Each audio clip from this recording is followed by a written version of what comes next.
This is the Al-Ma'idah initiative, conversation without compromise. Because I think in the Islamic system, you have a general trust in the Ummah guided by scholars. Yeah. In the biblical law, you have this commandment that says, "You shall not fall in with the many to do evil, nor shall you bear witness in a lawsuit siding with the many so as to pervert justice." Now, obviously, no Muslim's going to say, "Yeah, you should join the group to do evil." Right. But it's kind of this expectation against the wider community here that you be on guard against them in a way that's not quite emphasized in the same way, even though standing up to do the right thing would always be emphasized. Right.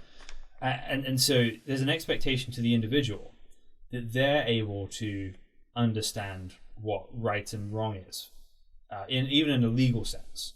So, and that comes in Deuteronomy 4, right? And this is actually quotes the Shema, right, which is essentially the Jewish version of the Shahada, right? Okay. So it says, "Hear, O Israel, the Lord our God, the Lord is one."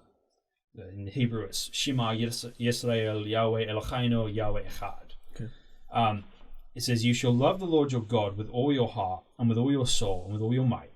And these words that I command you today shall be on your heart. You shall teach them diligently to your children, and shall talk of them when you sit in your house, and when you walk by the way, and when you lie down, and when you rise. You shall bind them as a sign on your hand, and they shall be as frontlets between your eyes. You shall write them on the doorposts of your house and on your gates." So if you listen to that, there's some subtle implications there, or not so subtle, but that it's each individual Israelite, including children, is expected to be able to read, write, internalize, teach, and communicate all the words that God has written. And Jesus kind of has the same approach to it as well. So in Jesus' day, you have the Judaism that he's swimming in.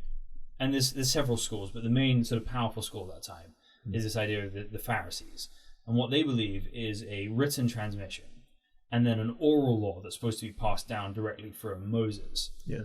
And Jesus actually cuts through the oral law and insists that they pay attention to the scriptures kind of exclusively.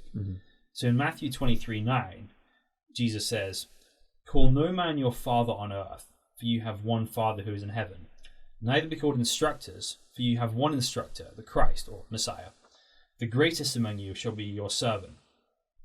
So what Jesus is expecting again is that every single believer is expected to be able to learn from the scriptures themselves without any direct teacher kind of having oversight. And it's not to say that teaching is not important, Right. but that everyone is accountable to the scriptures first and foremost before they're accountable to anybody else. And so it further on in the New Testament, it says, one of the apostles says, "All scripture is breathed out by God and profitable for teaching, for reproof, for correction, for training in righteousness, that the man of God may be complete, equipped for every good work."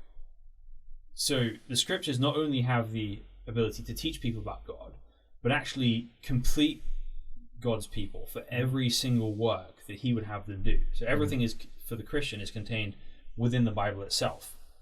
And even to the extent that the normal people were expected to to test the speech of the apostles, right, prophets, by what's written in the scriptures previously. So Acts 17:11, it says, "Now these Jews were more noble than those in Thessalonica.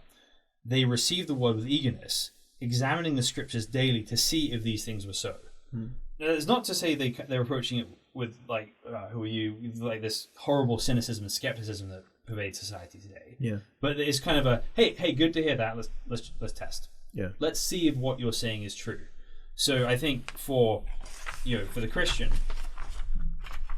it's important to seek knowledge and to have teachers, but it's kind of in a secondary sense to scriptures themselves, because we believe that every single person is capable of understanding the scriptures for themselves. But there's no kind of equivalent to the Hadith or the Sunnah. Everything is contained in the narrative of the scriptures.